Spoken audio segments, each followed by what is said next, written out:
Hello అండి, నేను doctor Abid Ahmed, MBBS MD general medicine. ఈరోజు మెగాలోబ్లాస్టిక్ అనీమియా అంటే ఏంటి, దాన్ని ఎలా డయాగ్నోస్ చేస్తారు, దాని ఇంపార్టెన్స్ ఏంటనేది చెప్తాను.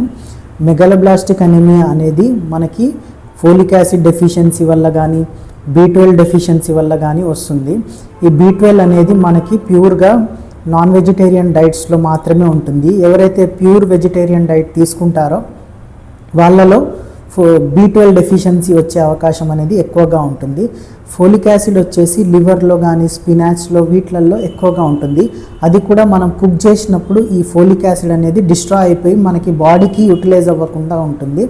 B12 అనేది బాడీలో 1 to 3 milligrams అనేది ఉంటుంది. అది మనకి 3 to 4 years వరకు మనం B12 తీసుకోకపోయినా కూడా మనం డెఫిషియన్సీలోకి వెళ్ళము. అదే ఫోలిక్ యాసిడ్ స్టోరేజ్ అనేది బాడీలో తక్కువగా ఉంటాయి.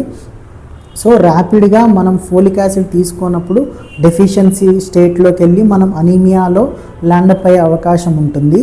ఈ megaloblastic anaemia because of B12 కానీ ఫోలిక్ యాసిడ్ వల్ల నరాల ఇబ్బంది కూడా వచ్చే అవకాశం ఉంటుంది. ఎస్పెషల్లీ స్పైనల్ కార్డ్, వెన్ను పాము యొక్క మైలిన్ అనేది అంటే ఒక పొర అనేది పోయే అవకాశం ఉంటుంది. దాన్ని డీమైలినేషన్ అంటారు. దానివల్ల కాళ్ళు వీక్ అవ్వకపోవడం కానీ కాళ్ళ యొక్క నరాలు దెబ్బతిని మనకి తిమ్మిర్లు రావడం కానీ ముళ్ళతో కుచ్చినట్టు ఉండడం ఇలాంటి సిమ్టమ్స్ కూడా ఉంటాయి. ఎప్పుడైతే వెజిటేరియన్ డైట్స్తో పాటు రక్తహీనత, ఇంకా కాళ్ళ తిమ్మిర్లు, నరాల ఇబ్బంది ఉంటే మాత్రం క్లియర్గా B12 డెఫిషియన్సీ అని సస్పెక్ట్ చేయవచ్చు.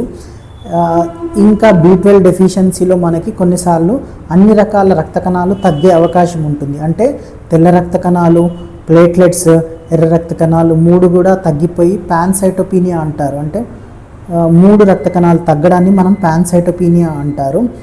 ఫోలిక్ యాసిడ్ డెఫిషియన్సీకి main important point neural tube defects. అంటే ఎప్పుడైతే ప్రెగ్నెంట్ ఉమెన్స్ కానీ ప్రెగ్నెన్సీ ప్లాన్ చేసే ఉమెన్స్లో ఫోలిక్ యాసిడ్ డెఫిషియన్సీ ఉంటే మాత్రం పిల్లల్లో మెదడు డెవలప్మెంట్ అనేది చాలా తక్కువగా ఉంటుంది. ఇంకా స్పైనల్ కార్డ్ ఫార్మేషన్ కూడా అబ్నార్మాలిటీ ఉండి బేబీ బర్త్ డిఫెక్ట్స్ వచ్చే అవకాశాలు ఉంటాయి. సో ఎప్పుడైతే ప్రెగ్నెన్సీ ప్లాన్ చేస్తుంటామో అరౌండ్ 3 months ముందు నుంచి మనం ఫోలిక్ యాసిడ్ సప్లిమెంటేషన్ అనేది తీసుకోవాలి.